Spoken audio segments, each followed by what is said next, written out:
And welcome to today's webinar. I'm Linda Chambers, and I'm thrilled to have you join us for this important discussion. Before we get started, let me share a quick overview of what you can expect today. Today's webinar will provide a clear understanding of the E-Rate program, its eligibility, requirements, and the application process, including tips specifically for new schools. So you'll also learn about budgeting for Category 1 and Category 2 services, and how to set up and manage your school in the E-Rate EPC portal. So we are happy to have Ben Sniecinski today, President of E-Rate Advantage, as our presenter today. So Ben has been helping schools navigate the complexity of E-Rate for more than 15 years, and we are lucky to have him here present and help us with his expertise. So before we dive in, I'd like to go and present a few, housekeeping items to keep in mind. So first, we're going to have questions during the webinar. You're going to use the chat, the Q&A feature to submit your question. We'll address them at the end of the webinar. The survey. You will have a survey to complete. It will be proposed to you. It helps us tremendously when it comes to presenting content that is meaningful to you. I love reading your notes also about what you'd like to see next month or in the spring. Recording. I am recording in this webinar, and I will post it on the website for you to have access to. If you want to share it with your friends or colleagues, it will be available on the website. So without further ado, I'll hand it to you, Ben. Thank you so much. And thank you for reminding me I was on mute. No worries. Thank you so much. Yeah, if you wanted to share your screen? Yes, ma'am. There you go.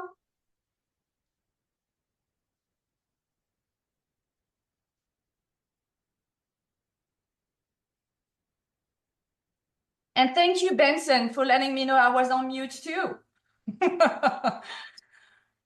you so Linda. much. All right, here you go.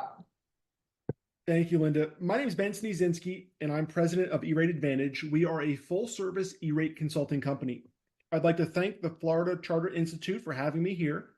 A special thanks to Linda, Curtis, and the whole team for arranging all of this, and a special thanks to you guys for taking the time out of your busy schedules to listen to me. This presentation is going to be an overview of the E-Rate program, so if you have specific questions or questions that I don't address, please feel free to ask them during the Q&A period or contact me offline. Here's a quick agenda of what we're going to talk about. An E-Rate overview, updates for 2025, school requirements, the application process, new schools and startup schools, and a little bit about us at E-Rate Advantage. Let's start with a quick overview of the E-Rate program. E-Rate is a federal program sponsored by the FCC, managed by the Universal Service Administrative Company, USAC, and all applications reviewed and approved by a company called Maximus. E-Rate provides schools and libraries discounts on internet access service, Wi-Fi equipment, basic maintenance of network equipment, and managed internal broadband services. The first year it distributed funds was 1998 with about $2.25 billion. It now distributes upwards of $3 billion a year. It's been around for over 25 years and is widely considered one of the best government education programs of all time. As I stated earlier, E-Rate is a federal program, and because it's a federal program, it can change from year over year. The program that we're going to talk about today is the program as it stands right now. So who's eligible? In general terms, any school that is not for profit, has an endowment less than $50 million, and meets the statutory definition of elementary or secondary school found in the No Child Left Behind Act of 2001 is eligible for E-Rate support. In certain state, Head Starts are also eligible. Florida is one of those states. The only caveats are that children must be 3 years old or older, and no home-based locations are eligible. The entire E-Rate program is predicated on how many students you have and how many of those students are eligible for free and reduced lunch. The more students you have eligible, the higher E-Rate discount becomes. The easiest way to determine who qualifies for free and reduced lunch is to participate in the National School Lunch Program. However, it's not mandatory. If you don't participate in the National School Lunch Program, you can use a family income survey to determine who qualifies for free and reduced lunch. For Category 1, which is Internet Access and WANs, E-Rate discounts range from 20% for schools with less than 1% of their student population eligible for free and reduced lunch, all the way up to 90% for schools that have 75% or more of their population eligible for free and reduced lunch. For Category 2, which is network equipment, maintenance of network equipment, and managed internal broadband services, E-Rate discounts range from 20% all the way up to 85%, along with all the discount ranges in between. Let's dive into what Category 1 and Category 2 are. E-Rate is broken down into two different categories of service. Category 1, which is your Internet Access and WANs, and Category 2, which is network equipment, basic maintenance of network equipment, and managed internal broadband services. We'll talk about Category 2 here in a minute, but Category 1, we're talking about the Internet Access service that you have or want. This can include any type of service or speed that you need. With Category 1, there is no budget, so as long as you can justify the need for the internet bandwidth, follow the E-Rate rules, E-Rate will approve your request for internet access. Let me give an example. If your school has an internet bill of $1,000 a month or $12,000 a year, and you qualify for a 90% E-Rate discount, E-Rate would cover $10,800, your undiscounted share, meaning the E-Rate program pays this amount. And you'd be responsible for $1,200, your undiscounted share. This means that you'd pay $1,200 a year for internet access. I've also mentioned bus Wi-Fi and Wi-Fi hotspots on this slide, but let's hold off on those for a couple seconds. The easiest way to think about Category 1 is it brings internet access to your school's front door, while Category 2 takes that internet access from your school's front door and distributes it around the school to the classroom and students. Let's discuss what Category 2. Category 2 is made up of network equipment, basic maintenance of network equipment, and managed internal broadband services. Some of the network equipment that's included is routers, switches, wireless access points, cabling, racks for eligible equipment, controllers, basic firewall service or services, UPSs for eligible equipment, software for eligible equipment, and caching servers or services. For basic maintenance of network equipment, the above-mentioned equipment is included, and it includes break fix, software patches, and updates, just to name a few things. While network equipment and basic maintenance of network equipment are pretty self-explanatory, managed internal broadband services, more commonly known as MIBs, is a bit more complicated. Let me try and explain MIBs. MIBs is a kind of combination of network equipment and basic maintenance. The most common form of MIBs is for a school to enter into a lease agreement with a provider and for that provider to provide the school both network equipment and 24/7 management and maintenance. The agreement is typically multiple year at a fixed monthly cost where the ownership, management, and responsibility for the network equipment lies with the provider. There's a few different types of MIBs agreements. First, the school needs network equipment and management. Second, the school has some existing equipment and they want someone to manage that existing equipment. Or third, they have some existing equipment, but they also need new and they want someone to manage both the new and old. The main component of MIBs is 24/7 management. These agreements are all types of MIBs agreements. With MIBs, it's usually a fixed monthly cost for a set period of time, usually multiple years. Unlike Category 1, Category 2 has a budget. Let's discuss the Category 2 budget in the next slide. The biggest difference between Category 1 and Category 2 is Category 2 has a budget while Category 1 does not. For Category 1, you'd apply with a blank check method. You put your application out to bid, select your vendor, and as long as you follow the rules and can justify the price, you'd get funded. This is not the case for Category 2. For Category 2, you have a 5-year budget. The current budget cycle started back in 2021. Therefore, the first year, if this is your first year applying for E-Rate, or you did not apply for Category 2 funding in the last 4 years, you have 1 year left to spend your entire Category 2 budget. Right now, the school's budget is $167 per student. The $167 per student will only be increased to inflation at the beginning of the next budget cycle, which is 2026. This $167 will be your budget for the next year. Therefore, if you have 1 year left starting in 2025 to spend your Category 2 budget. And let me explain, giving an example. If you're a school with 1,000 students, you have $167,000 in your Category 2 budget. This $167,000 is your budget for the next year. You can spend it in any fashion that you see fit. However, this is the only money you're going to get for Category 2 equipment. Let's use an example where you get an 80% discount. If you spend $167,000, you'd get back 80% from the E-Rate program, and you'd be responsible for 20%. Therefore, you'd get back $133,600 and you'd be responsible for $33,400. The easiest way to think about your budget is the max amount of money you can spend and still receive a discount. Meaning if you spend less than $167,000, you'd get back 80% of that amount. However, if you spend more than $167,000, you'd get back $133,600 and you'd be responsible for 100% of the overage. However, if your school population grows, your budget grows with it. Every school that you add adds every student that you add adds $167 to your budget over the 5-year period. In years past, this was automatic, but now you have to petition the government in order to add those students to your profile. These budgets are only for Category 2, which is network equipment, basic maintenance of network equipment, or managed internal broadband services. Now that you have an understanding of what Category 1 and Category 2 are, let's dive into bus Wi-Fi and mobile hotspots. For the 2025-26 E-Rate year, there are 2 services that applicants should be aware of: Wi-Fi for school buses and Wi-Fi hotspots. Let's start with Wi-Fi for school buses. Technically, Wi-Fi for school buses was eligible last year. However, it was not known until well into the filing window. Therefore, a lot of people did not take advantage of school bus Wi-Fi. We imagine this year more applicants will be aware and may take advantage of school bus Wi-Fi. Both the equipment for school bus Wi-Fi and the monthly services for school bus Wi-Fi are eligible for under your current Category 1 discount rate. School bus Wi-Fi is only eligible for school-owned, leased, or contracted buses, and vans and cars are not eligible to receive Wi-Fi. This is Wi-Fi on school buses that is available during normal operating hours, used primarily to transport students to and from school-related activities for educational purposes, and must be disabled outside of permissible educational use. Now that you know more about bus Wi-Fi, let's discuss Wi-Fi hotspots.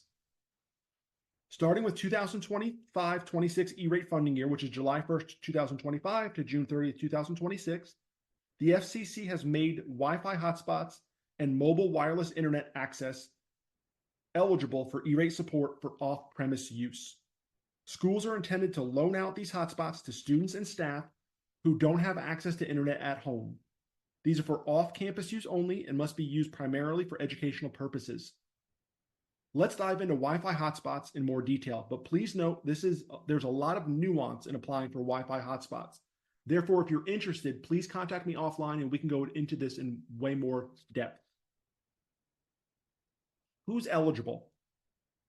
Students and school staff who lack sufficient broadband access at home or off campus for educational purposes are eligible for Wi-Fi hotspots.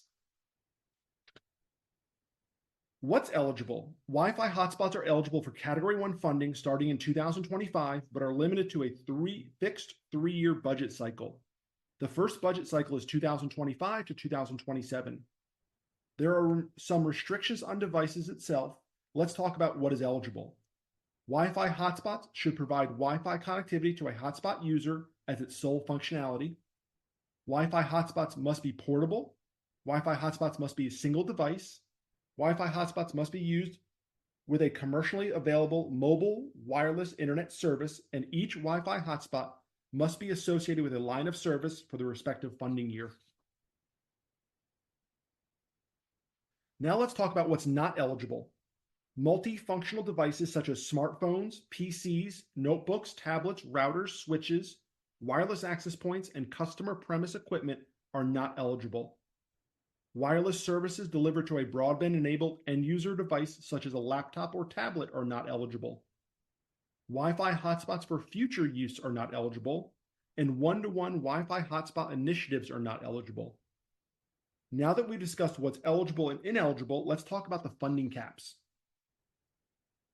Wi-Fi hotspots will be subject to a funding cap. All services will have a cap of $15 per month per line, while all devices will be capped at $90 per hotspot device. Taxes are not included in the capped amount. However, activation and configuration are included. Budgets. This is where applying for Wi-Fi hotspots and Wi-Fi service can get a little tricky. Each applicant will have a 3-year pre-discount budget. This budget is calculated as follows. Your student count times 20% times your category 1 discount times $630. So let me give you an example. If you have 500 students and a 40% E-rate discount, here's what your budget would look like. 500 students times 20% times your 40% E-rate discount times $630 is $25,200. This is your 3-year Wi-Fi hotspot budget. Another thing to note is applicants may not request more than 45% of their 3-year budget in any one single year. Now that you know about this service and the budgeting, let's talk about the requirements. Applicants must follow E-rate competitive bidding rules. Applicants will need to publicize the availability of the products and services for the lending program, and all applicants must be SIPA compliant. All applicants must have an acceptable use policy, and this policy must clearly state that off-campus use is primarily for educational purposes. School policies must state that the use of this service and device must be integral, immediate, and proximate to the education of students. Applicants must provide public notice and post the acceptable use policy. Applicants are expected to implement content and user network restrictions consistent with the restrictions on their building-based networks, and update their acceptable use policy and other policies to limit access. Applicants must keep an asset inventory that must include equipment make and model, equipment serial number, full name of the person who device was lent to, dates the equipment was loaned out and returned, and then the service details. Applicant and service providers must also monitor the usage of these devices. Lines with 3 months of no service must be terminated. Applicants cannot request spare hotspots, and all hardware must be associated with a line of service. The last thing to note that with both bus Wi-Fi and Wi-Fi hotspots is that if demand for E-rate support exceeds available funding requests for bus Wi-Fi and hotspots and/or hotspot lending service will be funded after traditional Category 1 and Category 2 requests are funded. As I said earlier, there's a lot of nuance in applying for Wi-Fi hotspots. However, I hope you have a better understanding and the blueprint of this. Now let's dive into school requirements for applying for E-rate. Now that you know the basics of who's eligible, what you're eligible for, let's discuss school requirements. Every school must be SIPA compliant, must be able to validate their discount percentage, and must abide by the document retention policy. What is SIPA? SIPA is the Children's Internet Protection Act. In order to be SIPA compliant, you must have 3 things. 1, an internet safety policy. 2, a technology protection measure or filter to block inappropriate content. And 3, a public board meeting about your policy and filter. For the board meeting, you must advertise for it, and then at the meeting, you must read your policy into the minutes and discuss your filter. You must keep a record of the advertisement and the board minutes. If you do this, you're SIPA compliant for life. This is not a every year thing, but a one-time thing. Discount validation. Every school must be able to determine who qualifies for free and reduced lunch.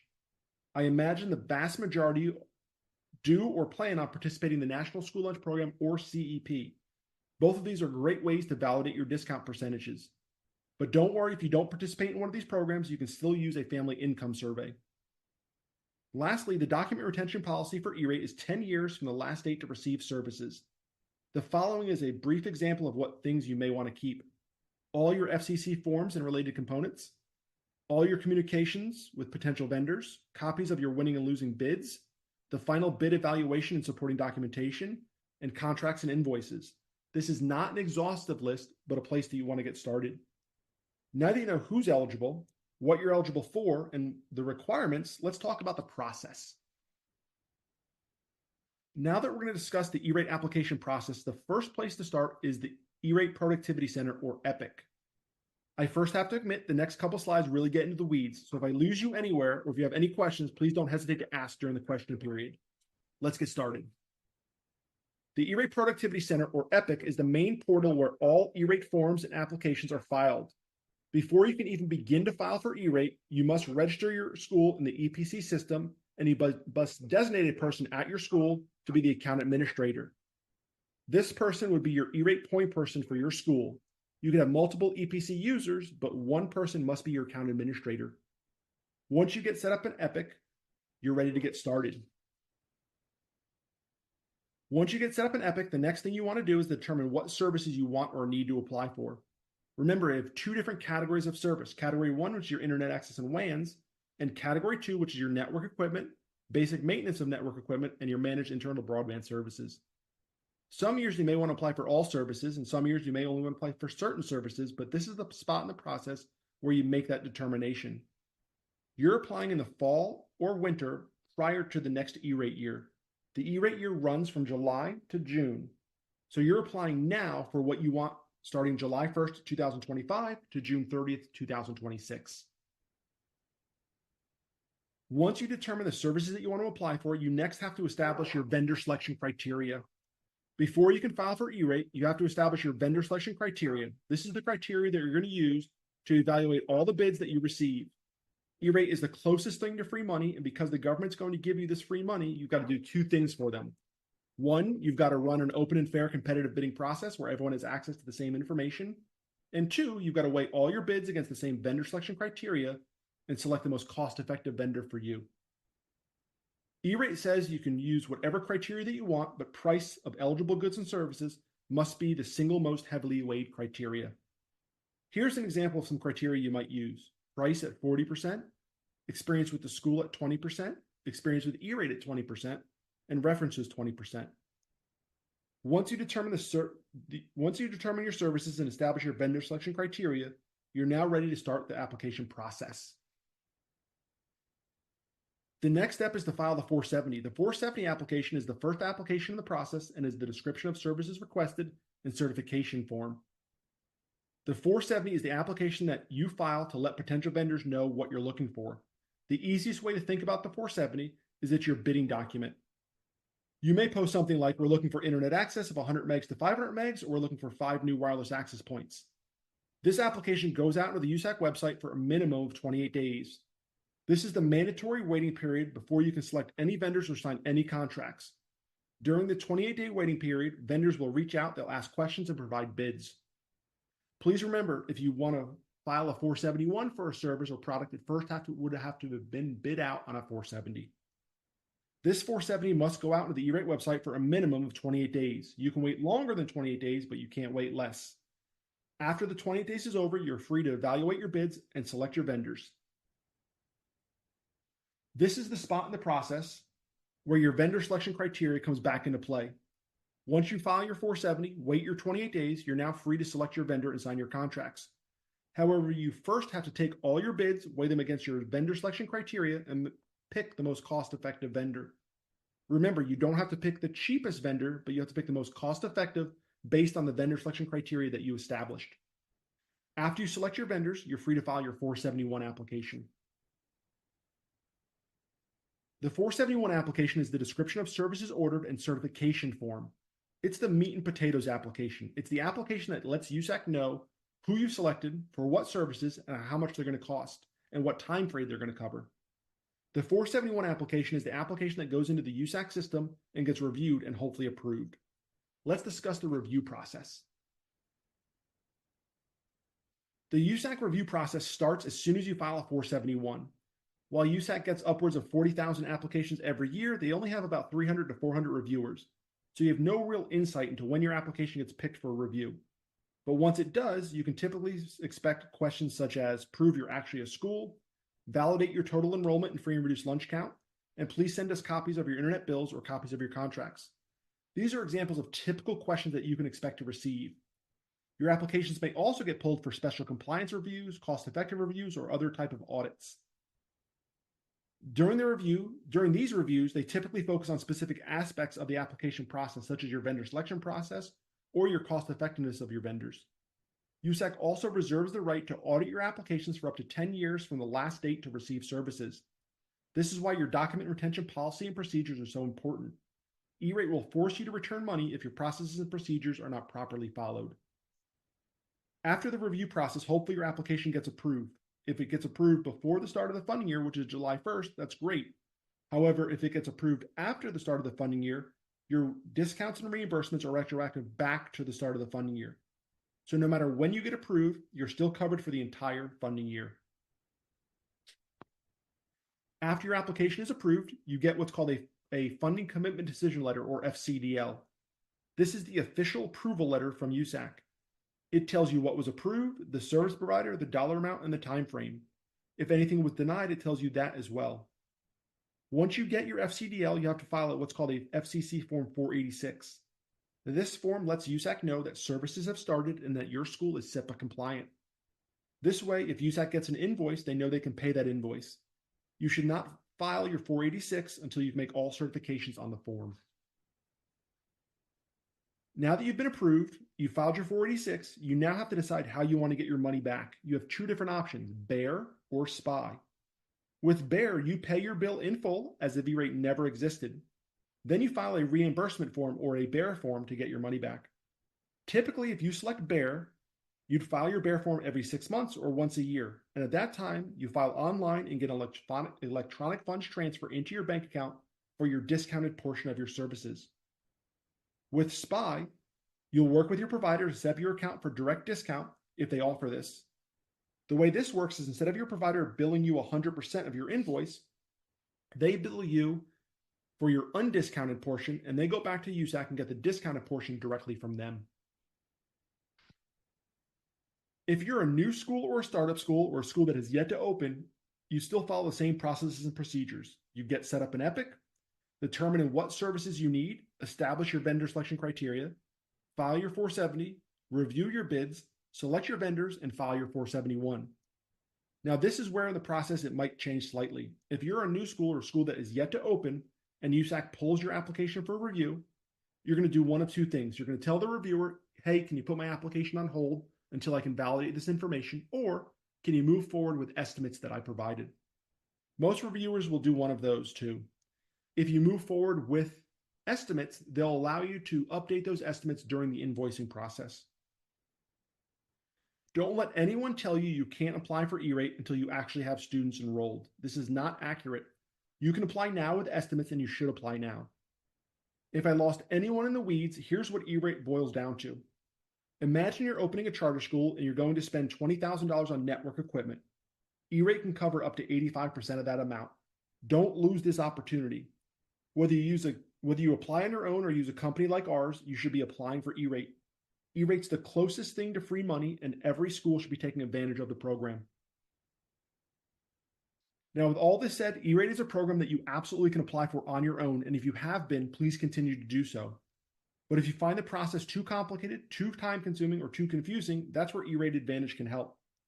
We've been around since 2005. We have over 500 clients throughout the country and are members of the Florida Consortium of Public Charter Schools, and just recently received a Charter School Champion Award for the services we provide to the Florida Consortium of Public Charter School members. We like to say that we take 85 to 90% of the E-Rate burden off of your desk and onto ours. We're a full-service E-Rate consulting company. We file all applications. We act as the single point of contact with the government during the review, so you don't have to. We file all post-commitment paperwork, and we file for reimbursement or set up your accounts for direct discount, whatever you prefer. We do all of this while charging you nothing up front and only charge you if you get approved. If you don't get approved, you do not pay us a dime. This is how we guarantee our services. If you'd like more information, please feel free to reach out to me directly. We have listed a couple E-Rate resources for further guidance. Our website, the USAC site, a link to the eligible services list so you can see what products and services are actually eligible, and the phone number for USAC customer service in case you got lost or have any specific questions. I hope you found this presentation helpful. I know E-Rate can be complicated and convoluted, so right now I'm going to open it up to questions. If I don't get to your specific question or you have a more in-depth question, please do not hesitate to reach out to me directly.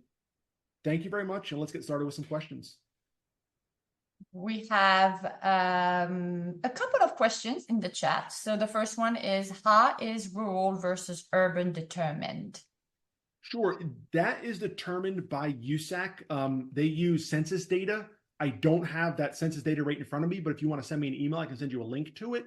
But it is automatically calculated by USAC in their system, in their portal. And it's all based on population density. Very good. Category 2 budget of $167 per student. Is that PER student per year or PER student for all 5 years together? It's all 5 years together. So you, in my example of 1,000 students, so if you had 1,000 students, your 5-year budget would be $167,000. You could, over the 5 years, you could spend that in any fashion that you want, but it's not per year. It's for that 5-year block of time. It just so happens that this year coming up is the last year in the budget cycle. So if you have, they don't make you prorate it. So if you have not applied at all in the last couple of years, you'll have a full budget for this year. Very good. I think these were the, maybe one more.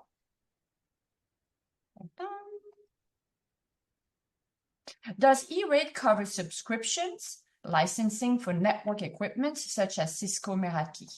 They do. So they will cover both right to use licenses like the Meraki MR access point licenses or the switch licenses. And they will also cover, at least in some situations, SmartNet licenses and support licenses of that nature. Very good.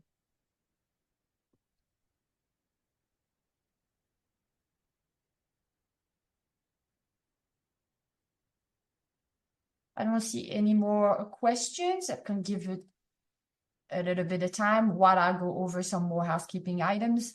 I'm going to share my screen.